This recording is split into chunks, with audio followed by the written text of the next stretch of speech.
Carissimi amici di Radioattività, carissimi amici di A Tutto Sport, per chi ci guarda invece in video, Guido Roberti qui davanti al microfono, pronto in questo nuovo spazio, naturalmente rigorosamente sportivo, alla scoperta dei protagonisti triestini nello sport con risultati strepitosi. In questo caso perché abbiamo il piacere qui al Bar Capriccio che ci ospita per la registrazione di avere Alessio De Luca, che è un atleta giovanissimo, classe 2004, il judo è la sua disciplina e in questa intervista conosceremo un po' i suoi strepitosi recenti risultati. Prima di tutto, Alessio, benvenuto su Radioattività e A Tutto Sport, è per noi un piacere, benvenuto. È un piacere per me, grazie. Allora, sei giovanissimo, del 2004, ma hai ottenuto risultati strepitosi. Io li elenco per prima cosa all'Europeo a Tallinn in Estonia, medaglia d'argento in una finale tutta italiana contro Valerio Accoglie. E agli Europei subito dopo sono seguiti i mondiali in cui hai conquistato la medaglia di bronzo. Sono stati mesi molto intensi con due risultati strepitosi. Più che mesi direi un mese, dato che è successo tutto in un arco di 30 giorni. Ok. Sì, sì. Partiamo dall'Europeo. Com'è stata l'esperienza all'Europeo che si è conclusa poi con un derby tutto italiano alla fin fine? Sì, sì. L'Europeo è stata un'esperienza molto bella perché innanzitutto Tallinn è una gran città, un gran hotel, ti mette in un ambiente che vuoi essere proprio in quell'ambiente quando fai le gare. Mhm. Poi sì, l'Europeo non avevo mai fatto, non ho mai partecipato a un Europeo né cadetti, quindi né Under 18, nemmeno Junior, che è quello che sono ora Under 21. Ed arrivare subito in una finale che poi tutta italiana, ancora meglio, sincero, perché tutta italiana si mostra quanto siamo forti in Italia e quanto facciamo valere pure in Europa. Mhm. È stata davvero una cosa bella. Infatti nel judo l'Italia ha sempre primeggiato alle Olimpiadi, raccogliamo sempre delle medaglie, oro, argento, bronzo. Domanda particolare da chi magari come me è un po' profano di questa disciplina. I nostri ascoltatori e telespettatori sanno, io vengo dal calcio e dalla pallacanestro. Affrontare un italiano in finale, in questo caso Valerio Accogli che ha conquistato l'oro, com'è? Perché immagino che ovviamente lì c'è la competizione pura, però poi si è amici al di fuori del tatami. Sì, ma quando io salgo sul tatami può essere afgano, armeno, di qualsiasi nazionalità che sia, cinese, cioè non mi interessa, è un avversario, ecco, anche se italiano, è proprio uguale agli altri. L'unica differenza è che comunque un minimo lo conoscevo già perché ci Ok. avevo già fatto diverse volte, sia in allenamento che comunque in gara, quindi ci conosciamo, non dico a memoria, ma quasi, ecco. Eh, Lui è stato più bravo di me, perché da dire è stato più bravo di me, è riuscito a farmi Vazzari, che significa un punto, cioè Perfetto. sì, ha fatto Vazzari e è riuscito a portarsi l'incontro a casa diventando campione d'Europa. Eh, ecco, non ci alleniamo nella stessa palestra come altri avversari con cui ho già fatto, che ci allenano proprio nella stessa palestra, però comunque sì, abbiamo partecipato a molti stage assieme, molti ritiri con la nazionale assieme, quindi sì, ci conosciamo e comunque ci parliamo, non è che Mhm. siamo... Amici nemici, come si dice naturalmente in questo gergo sportivo. Sì, sì. Dall'Europeo al Mondiale a Dushanbe in Tagikistan, bronzo, in questo caso nella tua categoria che sono i 66, meno 66 kg, parliamo sempre di mondiali juniores, quindi quello che è un po' il passaggio verso poi il mondo adulto. Anche in questo caso hai affrontato atleta bulgaro, uzbeko, kazako, è arrivato però un bronzo di caratura mondiale in questo caso. Sì. Racconta un po' l'esperienza in Tagikistan. Sì, ma è stata la prima volta che ho volato fuori dall'Europa. E ho incontrato tutti avversari molto duri, molto forti, Ok, partendo sia dal bulgaro, poi all'uzbeko, il giapponese che mi ha battuto, il kazako e poi all'uzbeko di nuovo, cioè un altro uzbeko, non lo ok. stesso, un altro uzbeko che ho ritrovato in terzo quinto. E sì, devo dire che l'altro anno Mhm. avevo partecipato al mondiale, sono Ok, riuscito anche l'altro anno a partecipare al mondiale, caspita. ma ho perso al primo incontro con un giapponese che poi è diventato il campione della categoria, è Quindi diventato campione del sorteggio mondo. sfortunato in quel caso, era stato... Sì, nelle gare come queste, tipo i mondiali Ok, o europei, se perdi al primo incontro non puoi essere recuperato, devi per forza ok. perdere ai quarti di finale per essere recuperato Per il per... ripescaggio. come ho fatto io. Io quest'anno ho perso ai quarti di finale col giapponese, che poi anche lui si è preso il titolo del mondo. Mhm. Mi sono ritrovato in settimo quinto con il kazako e poi in terzo quinto con il semifinalista dell'altra pool che Ok. ha perso e ha fatto con me, l'uzbeko. Perfetto, perfetto.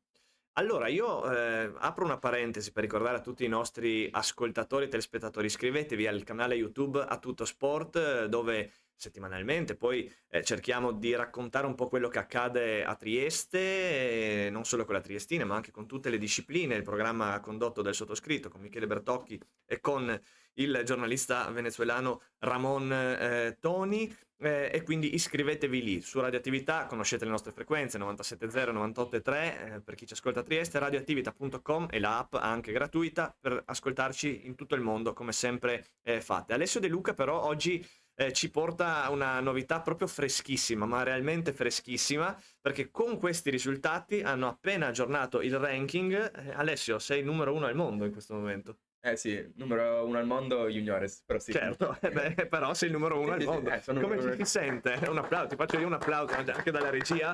Oggi c'è Michele in regia, meritatissimo. Come ci si sente da numero uno al mondo? È una responsabilità anche, no? Perché bisogna Ah, tenersi poi.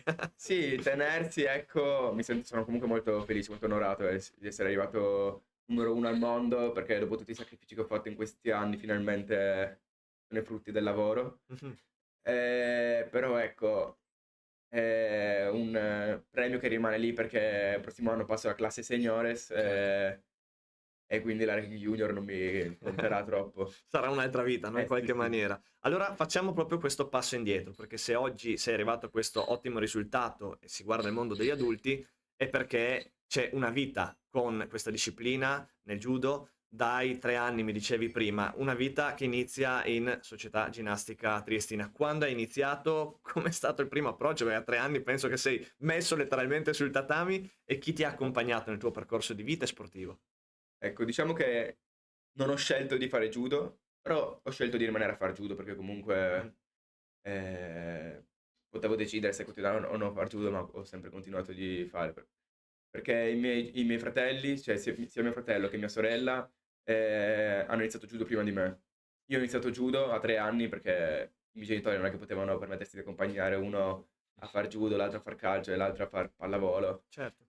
Quindi sono rimasto a far judo, ma pure perché sin dalla prima volta che ho messo piede sul tatami comunque ho avuto una scarica di adrenalina, di felicità che ritrovo davvero in poche altre cose che faccio giornalmente. Quindi è questa proprio la sensazione che ti dà salire su quel tatami, felicità, libertà, immagino, è il Sì, tuo sì, habitat ideale, no? riesco a sfogare tutti i pensieri comunque che magari durante la giornata, magari il voto negativo che prendi a scuola, all'università, cose così, poi sali sul tatami, ti liberi di tutti i pensieri e riesci Mhm. a dar Senti, i tuoi maestri nel percorso in Società Ginnastica Triestina, e poi arriveremo alla tappa attuale che ti porta a Torino, perché noi siamo fortunati, ti abbiamo catturato letteralmente qui a Trieste, ma la tua vita è principalmente a Torino adesso. I tuoi maestri in Società Ginnastica Triestina. Sì, i miei maestri appunto, Raffaele Toniolo che è fratello pure dei miei maestri che sono ora a Torino, che si chiamano Pierangelo Toniolo e Massimo Toniolo, e poi Monica Barbieri, sua moglie, che è la mia maestra dai 3 ai 10 anni. Poi tipo il turno passa a quello dei agonisti, per quelle preagonisti, passa il turno dei agonisti che è il turno di Raffaele, Certo, dove mi ha formato fino ai 17 anni, che mi son trasferito precisamente a Settimo Torinese, in provincia di Torino, perfetto. dove c'è la Chiama Settimo, che è una realtà dove Gli atleti tutti gli vari. atleti, sì, quasi tutti gli atleti comunque sono dei professionisti, semiprofessionisti, Mhm, dove si ricerca sempre l'oro. mhm. E lì ormai abito da 3 anni insieme a mia sorella, che anche lei ha deciso di trasferirsi insieme a me, lei ha 2 anni in più, Ah, e e un mio amico che ci abito appunto assieme, ah, che ok. anche lui fa judo. Ok, beh, quindi io farei un applauso e approfittiamo della telecamera in qualche maniera di questo podcast su A Tutto Sport e dai microfoni di Radioattività per fare un applauso comunque a questa famiglia che supporta Alessio perché i sacrifici sono tanti le federazioni si sforzano di appoggiare, ma c'è sempre alle spalle una famiglia che indubbiamente accompagna i sogni di questi atleti, di queste atlete. Hai menzionato la famiglia Toniolo e io anticipo, perché è un'amica, Veronica Toniolo, che tra qualche settimana avremo anche Veronica ai nostri microfoni, è stata alle Olimpiadi di Parigi, è un orgoglio per tutta Trieste, come è un orgoglio Alessio, al quale naturalmente auguriamo il miglior percorso possibile, anche perché a Torino, come nuovo epicentro, immagino ci sono due sogni. Uno, quello di approdare al mondo senior e di arrivare al più alto risultato possibile, chissà, magari alla conquista di un'Olimpiade, una qualificazione alle Olimpiadi. L'altro sogno, magari entrare in un corpo come può essere Carabinieri, Polizia. Penso sono un po' i tuoi due sogni nel cassetto.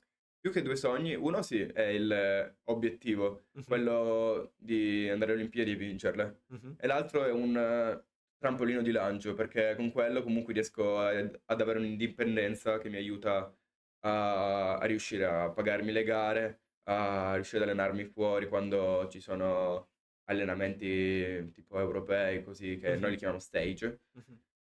E, e grazie a quello comunque avrei un trampolino di lancio per fare tutte queste attività che chiederei ai miei genitori ancora a 20 anni di darmi 400 € per la gara, ecco. Caspita, no, no, dobbiamo supportare questo ragazzo perché chiaramente sono costi impegnativi e bisogna accompagnare chi porta risultati sportivi a Trieste, quindi si può fare, ognuno può contribuire a modo suo, anche seguendo, semplicemente sostenendo questi atleti. Io approfitto, altra parentesi, oltre a tutto sport, oltre ai profili di radioattività, oltre al profilo personale, Roberti Guido, Ramon Toni del fan club Capriccio. Diamo le coordinate social di questo ragazzo. In particolare io mi rivolgo ai giovani e vado su Instagram perché poi c'è chi è più avanti di me, TikTok, Threads, tutto quello che si vuole, Facebook ormai siamo già vecchi, quindi però Instagram in particolare Alessio De Luca 66, lo trovate facilmente, il 66 nasce Alessio dal peso, Sì, sì, giustamente, sì. la tua Poi categoria. magari se c'è qualche sponsor, non lo so.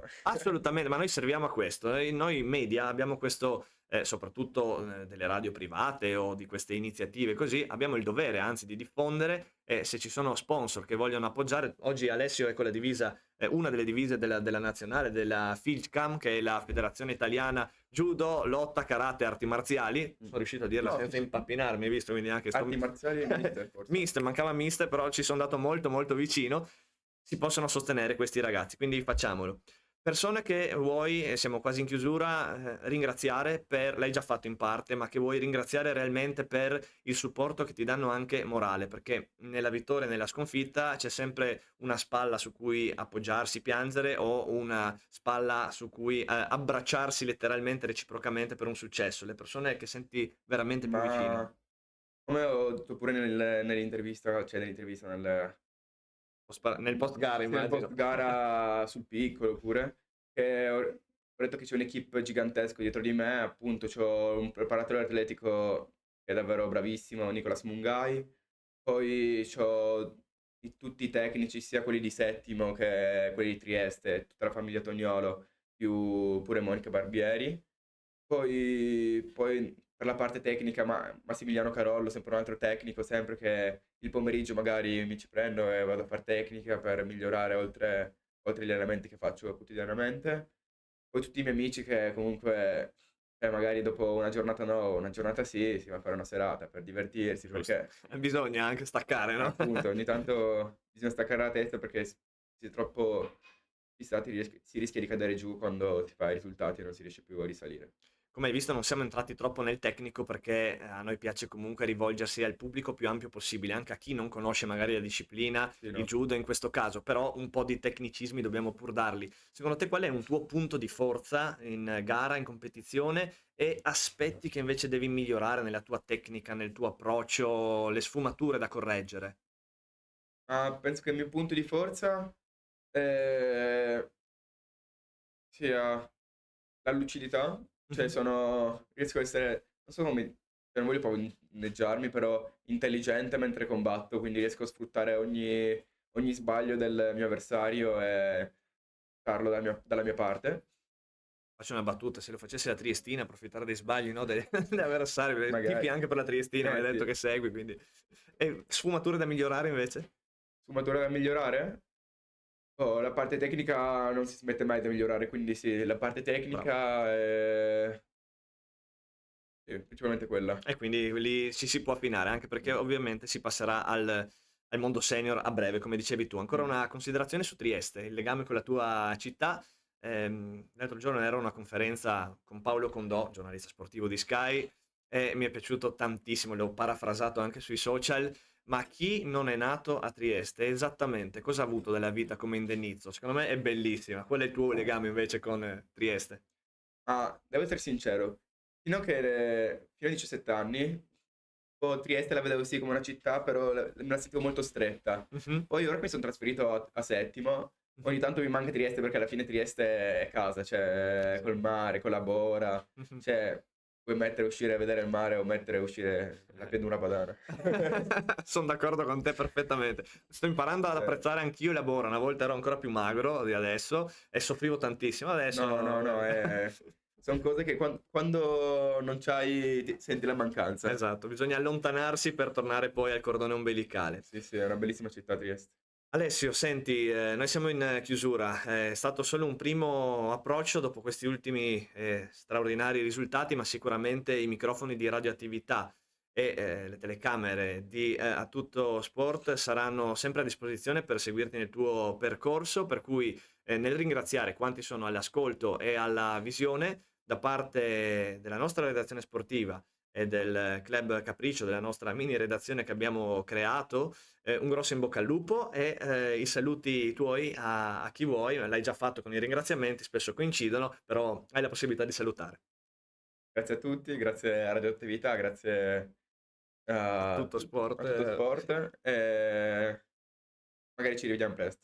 speriamo davvero. Grazie ancora a tutti gli ascoltatori, a tutti i telespettatori. Da Guido Roberti è tutto, come si dice in gergo radiofonico, e alla prossima.